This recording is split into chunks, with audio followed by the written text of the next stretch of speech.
Before I continue with this video, I want to go ahead and give a fair warning. This video will contain spoilers for the fellow movie Assassin's Creed. So without further interruptions, let's get back to this video.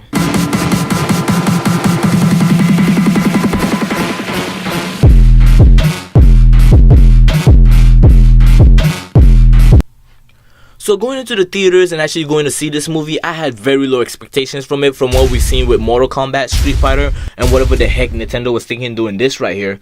So yeah, you really get my point. They've had a pretty rough start. But when I came out of this movie, I'm telling you, the movie exceeded my expectations. Here's why.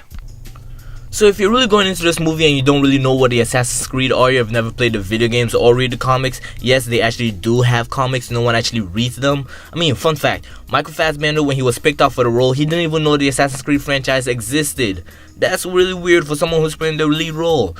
So here's how it goes. The Templars are trying to get the hands on the Apple of Eden, while the Assassin's Creed are trying to risk their life to stop them. Basically working in the darkness to serve the light. I mean, they're regarded as underdogs and kind of outcasts, but they have to risk it all just so they can save our life day-to-day basis. So yeah, the assassins you see in this movies are Sophia, her dad Riken, and a whole bunch of other side characters you will meet later on and during the series, and a whole bunch of other guards. While the assassins are Musa, this hot Asian lady, Cal, his father, his mom, Aguila, who is the ancestor of Cal, and a whole bunch of other side characters too you meet in this movie.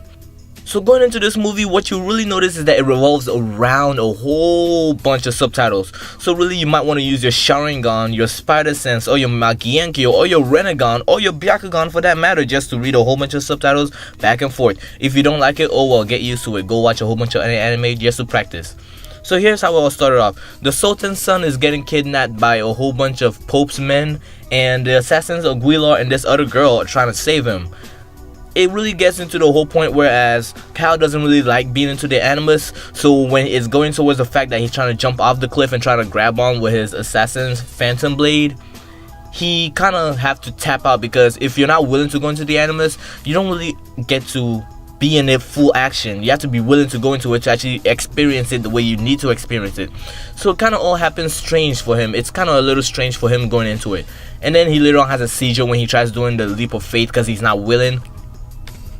So you'll notice pretty early on in this movie that this isn't the Templars' first rodeo. They've been trying this out with a whole bunch of other assassins, trying to make them go into the animus, but they all came to their senses and realized that, wow, the Templars are trying to kill us all.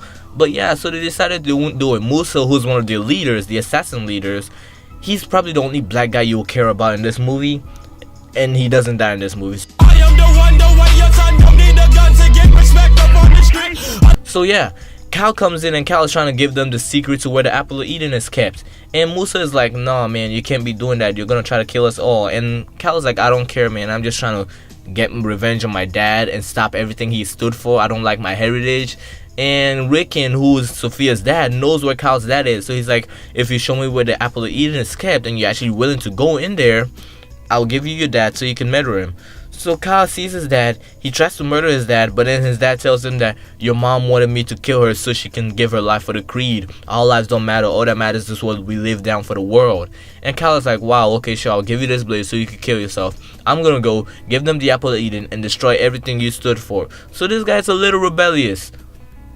So Cal goes into the animus like he agreed with Sophia's dad Riken, and he actually feels everything that's going on because he's actually willing to do it this time. It kind of gives you a whole virtual reality feel.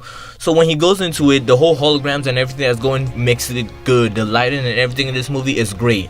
So as he's going into the animus, he's experiencing the parkour and he does the leap of faith and everything. He saves the Sultan, gives him back his son, and he finds out where the assassin's Apple of Eden is kept. So at the end of the movie, Sophia's like, I know where it is. It's on Christopher Columbus' grave somewhere in London. And Riken and her both go.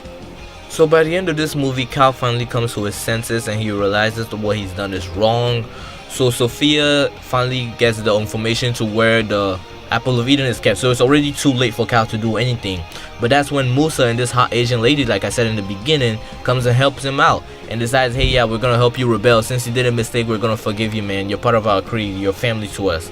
So they help Cal try to rebel against them, but it's already too late. The Templars finally have their hands on the Apple of Eden, and Riken, who's Sophia's dad, is trying to activate the Apple of Eden. And then Cal has this conversation with Sophia where he's like, you wanted to help me out before? Well, this is how you help me out. let me get in there and kill your dad. And Sophia's like, well, I can't let you do that, he's my dad, but I know what he's doing is wrong, so I'm just gonna close my eyes and I'll let you do what you want to do. So she closes her eyes, he goes in, he kills her, he takes the apple of Eden and sneaks it for an actual real apple, so it kind of gives you a whole laugh that the apple of Eden is a real apple.